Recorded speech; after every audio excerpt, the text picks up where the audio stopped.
What's going on, everyone? Welcome to the Tell Me More podcast presented by the Real Estate Cheat Code. Today, we're going to have the Jon and Jon show. I got Jon Bruner with us from the Brunner Realty team at Keller Williams Consultants. Jon, thanks so much for taking time out of your day to jump on with us and my audience to kind of share your story and your journey about getting into real estate and your real estate career. Yeah, thanks for having me. I appreciate it. Jon, where we always start things off with the Tell Me More podcast is from the very beginning. You know, where did you grow up? What hobbies did you have? Any interest? Play sports? Kind of go back to childhood, lead me up through high school, and then did you go to college or just join the career field? Yeah, so I'm born and raised in Columbus, born at Riverside Hospital. I grew up in between Westerville, very first part of my life, and then probably the longest time I lived in Clintonville, and then rounded out the last of my high school years in Worthington. So so I growing up, like I said, most of my childhood memories are really in Clintonville area. I went to Our Lady of Peace, right there at Henderson and High, Bishop Watterson, and played pretty much every sport growing up, and was kind of sports crazy. Just did everything, played all year round, and that was kind of my thing. Going into and then, like I said, the latter part of my years, my parents moved to Worthington Hills. Spent the last few years of high school living there. And college-wise, I went to Otterbein, did first a political science major. Thought I wanted to maybe follow in my mom's footsteps, who's a Supreme Court justice here in Ohio, and go into politics and law and stuff like that. But didn't end up going down that route. Ended up changing to a marketing major, and then got involved in sales out of school. And my first job in sales was selling software. Did really well with that. Got a great opportunity from a guy. Then I actually got a pretty interesting opportunity from there, where I was able to work for a company selling like guns and tactical gear. Interesting. It was kind of a cool thing. I mean, I didn't know anything about it, and I grew up in a household where there was definitely no guns in the house. But it was an opportunity. We had like an established law enforcement and military side, and they needed someone to build their consumer side of the business. So my job was basically signing up stores to carry our products like all around the country, and build a sales team. And it was a great experience though, because I mean, I built that business from the ground up. And I started out, I think, like my very first year, I think I made like $17,000. And then, I was bringing in about $250,000 consistently by the time that I left. And that's actually where leaving that career was actually when I went into real estate from there. So awesome. I want to kind of go back. It sounds like you kind of had maybe a similar school journey for me. Did you go to the 2 or 3 different schools then, or did you just go to the one? I know you moved to different Westerville, Clintonville, Worthington Hills, but for high school, I did go to two high schools. I went to Bishop Watterson, and then I went to Worthington Kilbourne. Yeah. Do you think that experience has helped you in your real estate career, or even in your sales career? I always think about this when I interview people, because it's like, those of us that went to multiple schools, if you went to the same school, right, you knew the same people, right? You didn't have much change. Obviously here in Columbus, bigger school, so there's a lot more kids and things like that. But, for me, like I was always the new kid, every 4 or 5 years, right? We moved to, and there's always the new kid, and then you find new friends and all those things. And, it kind of has helped me with building relationships a little bit later on, in my real estate career. Yeah, that's interesting. I've never really thought about it. I mean, I've always, I guess, thought of myself as fairly personable and able to get along, but that definitely could have something to play into it with, having to be more social, changing schools and districts and so on and so forth like that. So what helped you decide that political science wasn't the right move for you in college? Well, I saw, so my junior year of college, my mom, she ran for Ohio Secretary of State and won. I actually took like the first semester of school off, and was like her driver and drove her all around the state of Ohio. I think I took her to 72 out of Ohio's 88 counties. And of course, a bunch of counties over and over again. But I just saw really like how hard you have to work, and how hard like my parents had worked, my mom had worked, and then realizing like, man, if she like put that same effort into the private sector, she'd be rich. Like, and I'd rather make money versus a life of like public service where you're working your butt off nonstop, and then you get a job for $100,000 a year at best as an elected official. And then half the people don't like you anyways. Exactly. Yeah, exactly. So you switch, you go into the marketing, ended up graduating, I take it? Actually, no, I didn't. Okay. So when I went back after taking the semester off working for my mom, I was going back like part-time, and working full-time. And then when I got into sales, I got my first like opportunity in sales. And I think like the first year I made close to $100,000. And I was like, why? People go to school to make like $40,000 or $50,000. Like, why would I go back to school? I can just I can be in sales, I can be in business, and never look back. So. And what did any takeaways from, the B2B, side of things of sales to even, you said you kind of started that whole, component of that industry of selling guns and those types of things. Like anything that you took away from that situation that applies now to your real estate business? Absolutely. I mean, the number one thing I'd say is, anytime you're in a small business like that and you're wearing so many hats and you take on so many roles. I mean, I think anybody, if you're a realtor right now, you know what that's like to wear a lot of hats and to take on a lot of roles. But it's also the biggest thing I'd say is like problem solving, and being able to think on your feet and come up with unique solutions, keeping a cool and level head to be able to get yourself out of difficult situations and problems that do arise. And I think that translates hugely to real estate.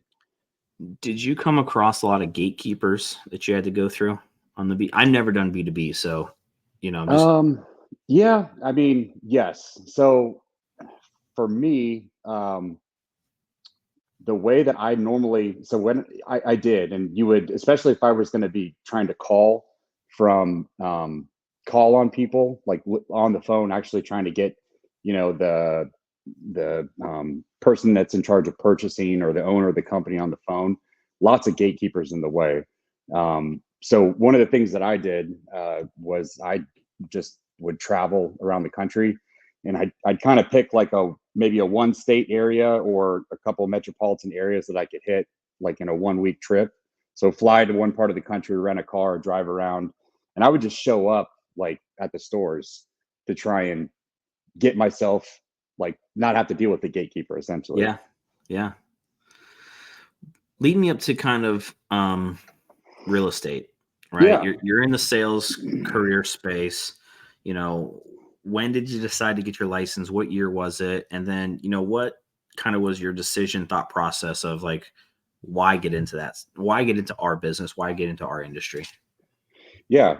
So like I said, I was doing the whole guns, tactical gear type deal. And I had at that point had like a team. I had some, people taking orders and stuff under me and the sales team, and was doing really well and bringing money in. My frustration though was that I was in charge of bringing the money in. I was doing the things that I was supposed to be doing, but I wasn't in control of purchasing, which, I need products to sell in order to make money. And so it was a realization of that. And then also too, when you are working for different businesses sometimes, and you are 100% commission, sometimes you can make more than your boss does. And then you start getting little comments of like how much you make and this and that. And I just did kind of see the writing on the wall that my future and my potential was always going to be limited working for someone else. Mm-hmm. And so then I started to think, well, like, okay, I'd maybe like to have my own business. What am I good at? Well, nothing. I'm good at sales, I guess. So like, and then I started to think, maybe real estate would be a good fit. And it was actually, my wife and I this was 2000, I don't know, 14 or 15. We were in the hot tub at Lifetime Fitness in Dublin. And I had just gotten an email that from my boss that essentially he didn't order any of the new products that we needed. Basically, we were going to be dry on inventory for about 3 to 4 weeks. And then, so I basically had like nothing to do that coming week. And it was like a Saturday afternoon. My wife starts looking up. She's like, well, we talked about real estate before. Like, what if you looked into something like that? And then she gets on her phone and sees that I could start classes full time on Monday morning at Hondros. So I literally emailed my boss and I said, hey, I'm not coming in, and I quit. And I enrolled full time that Monday at Hondros and took the classes, took my test, and never looked back, basically. And you said that was 2014, 2015? That was, I guess, 2015. So okay. I got I finished the classes, like this was in, I want to say August or July, and then finished the classes like in August. Took my test in probably the first week of September, first or second week, and then got licensed. Didn't know what to do for a few months. Yeah, we'll talk about that here in a second. So, it really sounded like you were just kind of, needing a little bit more control, and, you weren't really set up, in your previous career to like really kind of take things and run with it. If, it's hard to sell something if you don't have the product. And that's it's one of the things I always tell every single agent. Like, if you believe in yourself, that you can, you have the work ethic, that you're going to be consistent, that you have some discipline, real estate's is going to be an amazing career for you, right? Absolutely. If you believe in all of those things. I'm curious, when you made that switch, did you have doubters? Did you have supporters? Obviously 2015, we're kind of getting further away from the recession, but we were still kind of dealing with a little bit of short sales, a little bit of foreclosures. But where did kind of like your inner circle fall? Because I think this is a conversation too that isn't brought up or spoken about a lot when people get into our industry, right? We see everything that's done on TV, and you only show 3 homes and someone writes an offer and then you get in contract. Yeah. But they don't talk about the support system and the importance of your support system when you're starting out in real estate. Yeah, I mean, I'd say within my inner circle, I definitely had support, but I mean, I'm sure most other people, I mean, I know like extended family of mine, I think siblings and like friends all were like, probably doubters, but at the same time, I felt like I was doubted in everything that I did, so especially like even going from like selling software to like, what, you're going to sell guns? Like, what do you even know about guns? Which, well, I didn't know anything at the time, but so I don't know. It was just like, I kind of had an attitude though, of like, even if people think that I'm not going to be able to do it, I've been able to figure it out in other avenues of my life. I mean, might as well give it a try.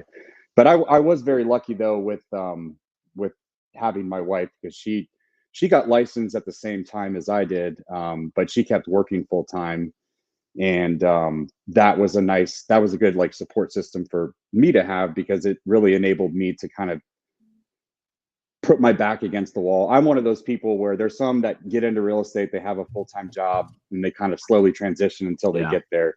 That's not me. I'm a like all or nothing type guy. So I had to really be in the position where I had my back against the wall. And I didn't, so from, let's see, I guess July, and when I quit my job, until December, I didn't make a paycheck. And it took me right when I got past my test, my brother died, and that also set me back another month or month and a half of like just I couldn't get out of bed. I couldn't. He Sure. was like my twin brother, only 9 months apart.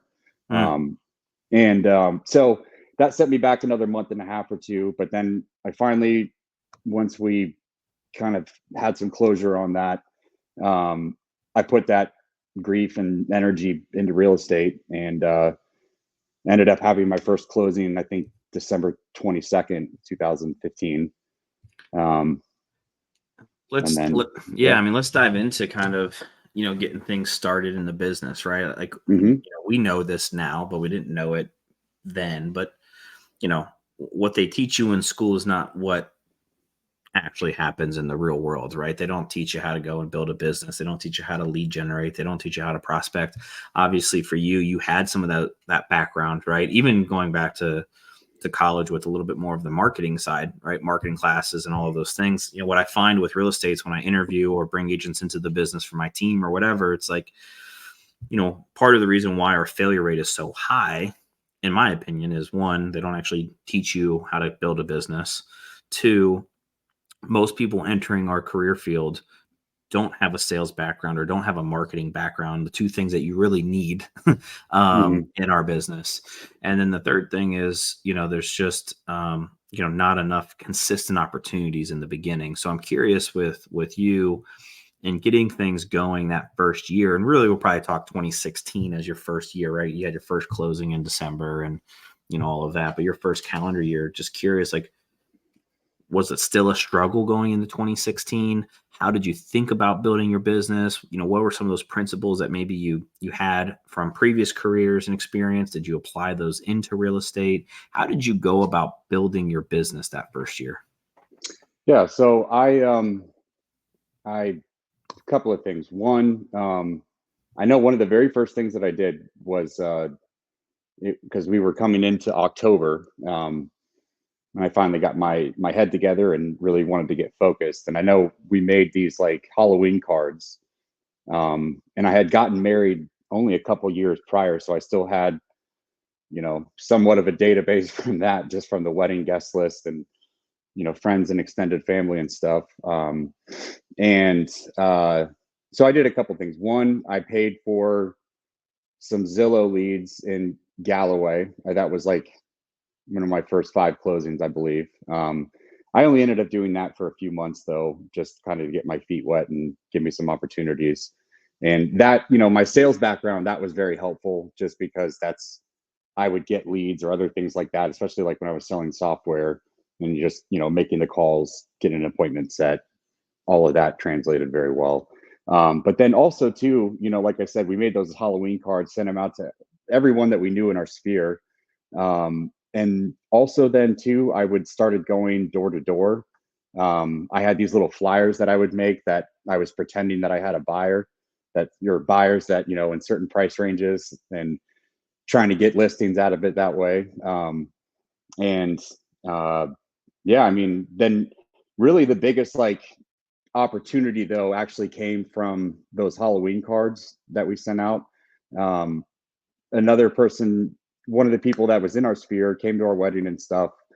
They had this house on Riverside Drive that they had been trying to sell for I don't know, 2 or 3 years on and off, and contacted us like when they got that card and we're like, hey, we have this house to sell, our listing's up in like 3 weeks, can you sell it for us? It was like, oh yeah. I mean, I was very, very excited because at the time it was like 2015, it was like a $600,000 house on the river.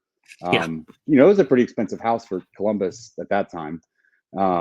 And gosh, got that listing. And I remember one of the first things that we did was like, it was super dark in that house. And I had known from just the showings and stuff that I'd done, comments from buyers being like, I like it, but it's just like, it's really dark in here. So I went to Lowe's, I know, and like I changed like every light bulb in that house to like a brand new bright LED.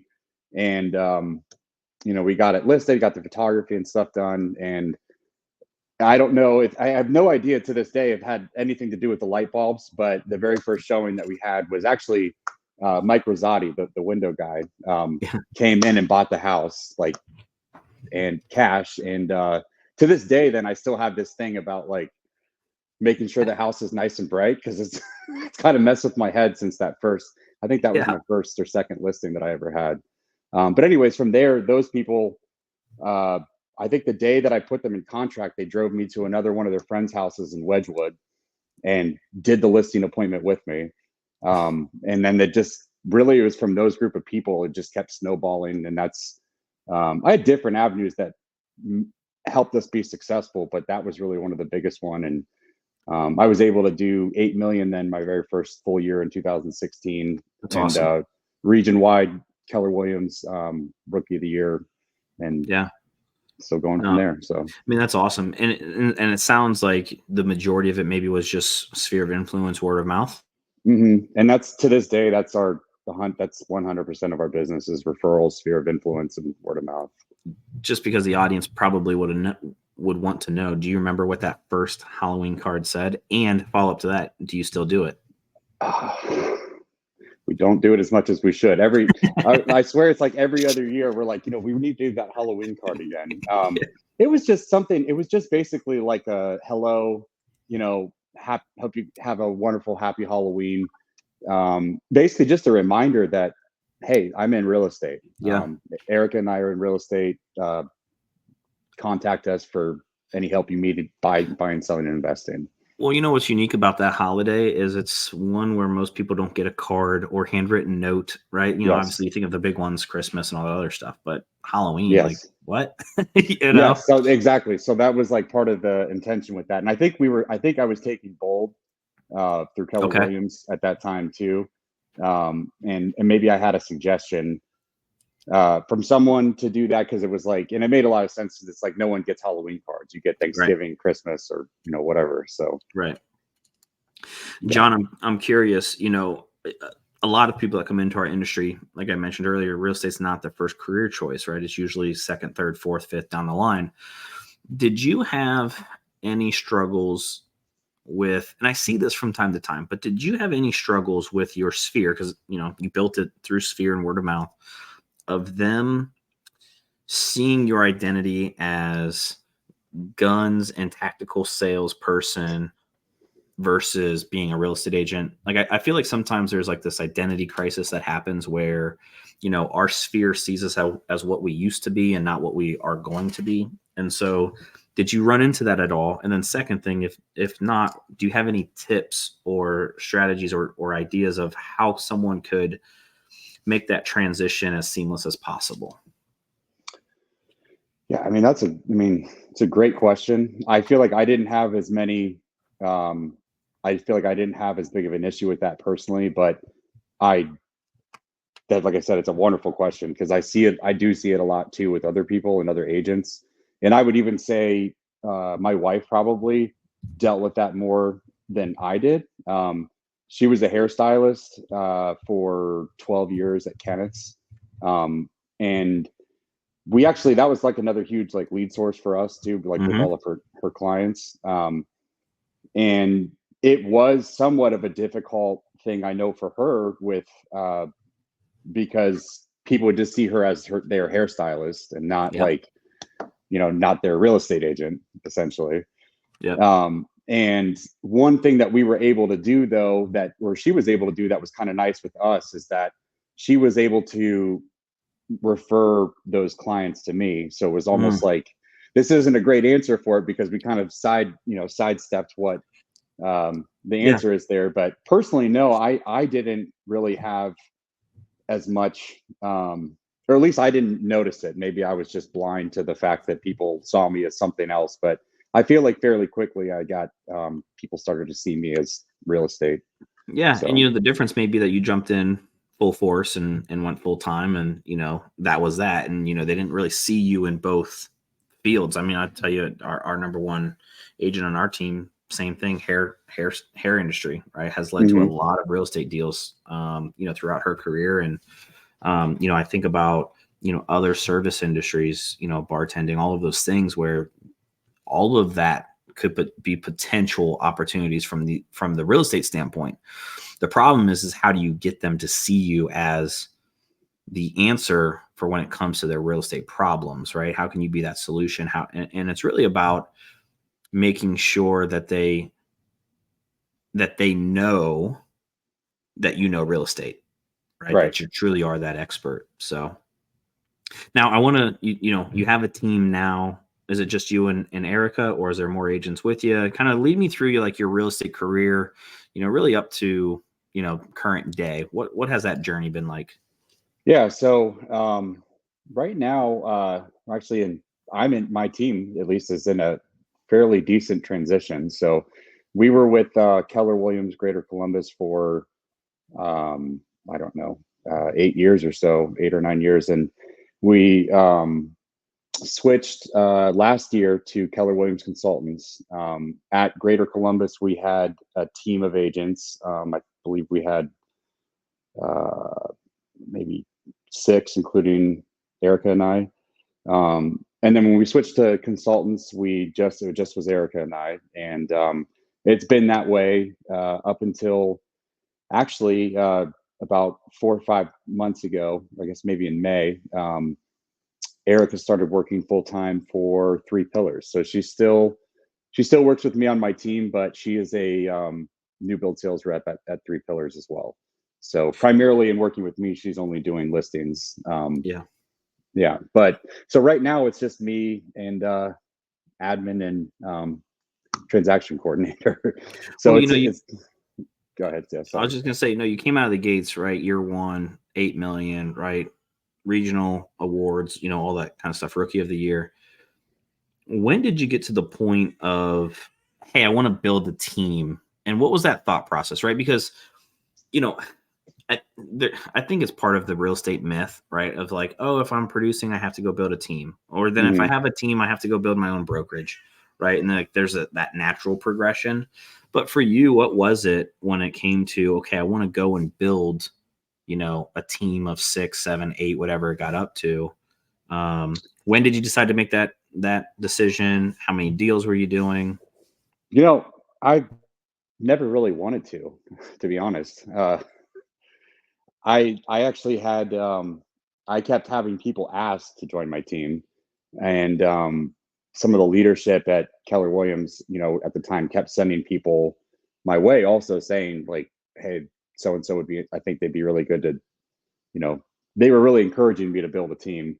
And I think doing it the way that I did really kind of led to not the best results. And part of the reason why, when we switched to our new brokerage last year, it was just my wife and I, just Erica and I, and just because we weren't, I guess, purposeful in who we were building a team with. And in hindsight, at some point when we want to do this again, I'll be much more intentional about putting my time and effort into team members that are going to, put back in what I'm putting into them, I guess.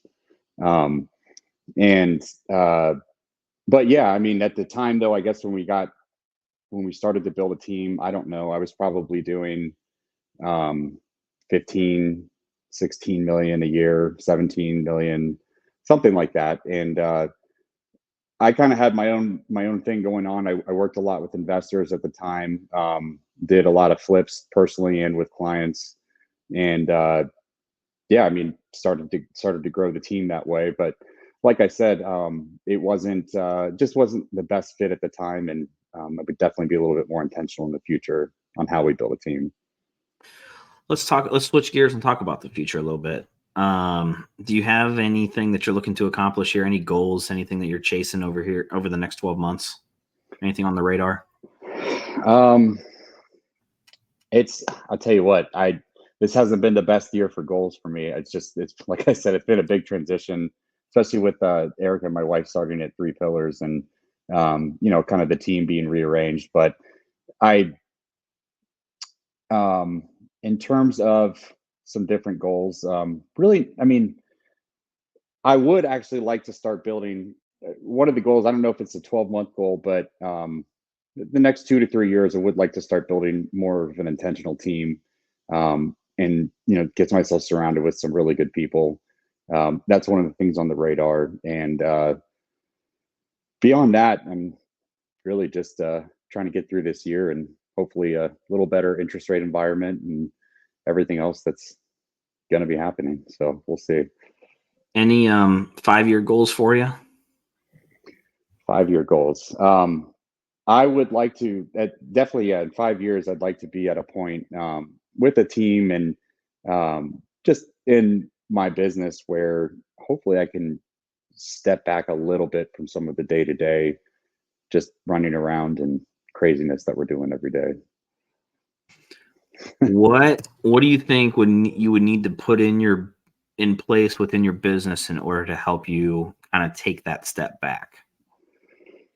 Documenting processes. Every process, documenting it, scripting it, and putting what I do and what I'm good at in a system and in a format that can be easily passed on to more people. Yeah, I think that's so important. And it's not typically a strong suit of a real estate agent is to sit there and the document. I wish early on I would have recorded videos of everything. But yeah, SOPs, like even right now, we have a virtual assistant that's going to help us with onboarding when we bring a new agent onto the team. And we have some of the process documented, but we don't have all of the process documented. So sure. I think if we have listeners listening in and you probably know this from building out the B2B on the guns and tactical stuff, it's like the only thing that matters is duplication, right? You got to be able to duplicate your business. If you're looking to really grow and scale your business, if that's truly the goal is duplication. How can you create it one time that the next agent can come through it, the next agent can come through it, and they know exactly what to do from A to Z. I love that answer because I think I don't think a lot of people even think about that side of it. Yeah. Well, I've had some good coaching from some people that I really respect that it's been their number one suggestion. And it's true. It's very true. John, what's a legacy goal for you? A legacy goal. To be honest, I mean, I would have to just say happy, healthy children that have found their way in the world. I have 2 boys. I've got a 5-year-old, and then my youngest turns 4 in about a week. So,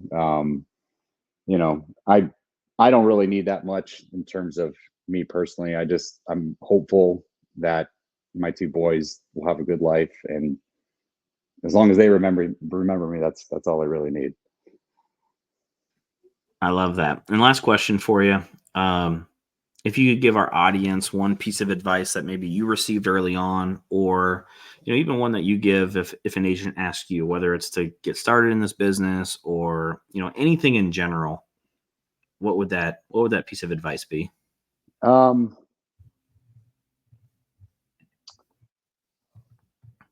First and foremost, answer the phone. Answer the phone and respond to people. That's clients, agents, whoever else. Be communicative. But if you can do that, I mean, really in any business, if you can always answer the phone, always confront things, you can do very well. Another piece of advice that I like to give is just I truly believe to really be successful in this business, you need to give it your all, make it your everything. And maybe later on down the line you can take steps back and so on and so forth, but it really takes a lot to get started. And I firmly believe you kind of have to dive in full force and to really be successful. Yeah. But yeah, I love it. Those that are watching, John's phone number has been down below. If you're a buyer, seller, here in Central Ohio, make sure you guys connect with him if you need help with selling a property or buying a home. If you're a real estate agent, it sounds like he might be open to having some conversations in the future. So his number is down below. But John, for those that are listening in, maybe on the audio version of this, and they don't see your phone number, what is the best way for our audience to connect with you? Yeah, you can call or text me. My cell phone number is 614-313-1253. Again, that's 614-313-1253. You can find me on Facebook, just Jon Bruner on there. And maybe realtor if you want to add that in there, but not too hard to find on social media. You can also reach us by email, John, JOHN, at Bruner, BRUNNER, Realty, REALTY.com.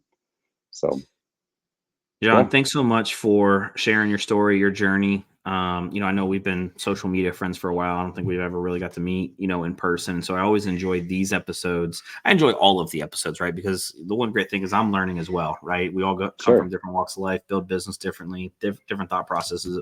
But it makes it a little bit sweeter when, I get to actually connect with someone that's in my social network to where I actually get to kind of learn a little bit more about them. So thanks so much for just sharing your time and your story with us. And if I can do anything for you in return, don't hesitate to reach out. I appreciate it. Thanks for the opportunity. It was nice speaking with you and nice taking the time. I'll talk to you here soon. All right. Sounds good. Take care.